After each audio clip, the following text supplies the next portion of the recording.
تقریباً 98% مسلمان تقریباً بے نمازی ہیں. 98% مسلمان تقریباً آج پوری دنیا کی بات کر رہا ہوں، اور جبکہ انڈیا اور پاکستان اور بنگلہ دیش کے مسلمانوں میں جہالت کچھ زیادہ ہی ہے. 99% یا 98% مسلمان آج بے نمازی ہیں. 98% مسلمان آج قرآن پڑھنا نہیں جانتے ہیں. 99% مسلمان قرآن کا معنی نہیں سمجھتے ہیں، اور 95% مسلمان نماز کی دعائیں نہیں جانتے ہیں.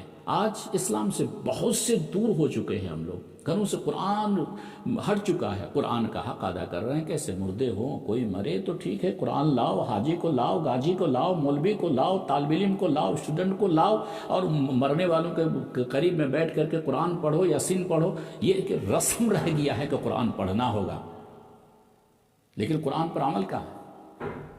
قرآن عمل کہاں کہ عمل کے لیے کون پڑھتے ہیں آج؟ بہت سے ایسے گھرانہ ہے جو قرآن سے بالکل دور ہو چکے ہیں، قرآن پڑھنا ہی نہیں جانتا ہے. بہت سے ایسے فیملی ہے جو قرآن نہیں پڑھنا جانتے، نہ ان کے باپ، بھائی، ماں، بہن، بہو، بیٹی، پوری فیملی میں کوئی قرآن پڑھنا نہیں جانتے. یہ قرآن کے ساتھ ہمارا تعلق ہے آج مسلمان کا. حضرت عمر رضی اللہ تعالی عنہ نے ایک حدیث بیان کی جس کے راوی ہیں الا ان نبیکم قد قال. حضرت عمر فرماتے ہیں کہ الا ان نبیکم قد قال، تمہارے نبی نے کہا. کیا کہا؟ ان اللہ یرفع بهذا الكتاب اقواما ويضع به آخرین. قرآن کے ذریعے سے اللہ قوم کو عروج تک پہنچاتا ہے. قرآن چھوڑنے کی وجہ سے اللہ تعالیٰ قوموں کو ذلیل کر دیتا ہے. آج جو مسلمانوں کی ذلت اور رسوائی مقدر بن چکی ہے، قرآن چھوڑنے کی وجہ سے، قرآن نہ پڑھنے کی وجہ سے، قرآن عمل نہ کرنے کی وجہ سے، قرآن کے حکم نافذ نہ کرنے کی وجہ سے آج ذلت ہماری مقدر بن چکی ہے. آج ہم پوری دنیا میں جو مسلمان ذلیل و خوار ہیں، اس کا وجہ یہ ہے کہ آج ہم قرآن چھوڑے ہوئے ہیں، قرآن نہیں پڑھ رہے. اور یقین مانو، آپ اس بات کو آپ لکھ لیں، اس بات کو کہ جب تک آپ قرآن کی طرف رجوع نہیں کریں گے تب تک آپ اور ہماری زندگی کبھی بھی سکون والی زندگی ممکن نہیں. قرآن نے وہ بھی دو ٹوک الفاظ میں کہہ دیا. سورہ طہ میں غالباً 124 نمبر آیت ہے، وَمَنْ أَعْرَضَ عَنْ ذِكْرِي فَإِنَّ لَهُ مَعِيشَةً ضَنْكَ.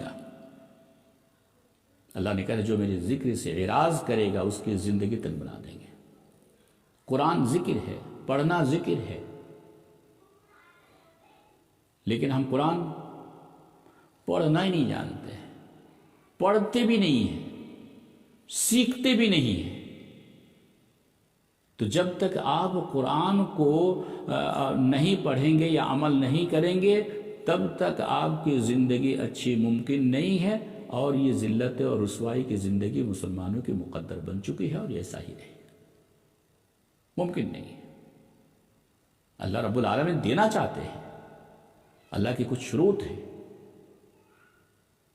ان تنصروا اللہ ینصرکم، تم اللہ کی مدد کرو اللہ تمہاری مدد کرے گا. فاذکرونی اذکرکم، اللہ نے کہا تم مجھے یاد کرو میں تمہیں یاد رکھوں گا. ہم تو اللہ کا ذکر کر ہی نہیں رہے ہیں، قرآن تو پڑھ ہی نہیں رہے ہیں، نماز تو ہے ہی نہیں زندگی میں، نماز تو زندگی میں ہے ہی نہیں. اور ہم لوگ آج جو دعائیں کرتے ہیں وہ کب دعا کرتے ہیں؟ جب مصیبت آتی ہے تو، آندھی آتی ہے تو، سیلاب آتے ہیں تو، بارش زیادہ زور سے ہو تو، پتھر کی بارش ہو تو، اے اللہ بچا لے، اے اللہ بچا لے، اے اللہ تو رحم فرما. لیکن جیسی مصیبت دور ہو جاتی ہے، ٹل جاتی ہے، مصیبت ختم ہو جاتی ہے، پھر ہماری زبان میں اللہ لفظ ہے ہی نہیں.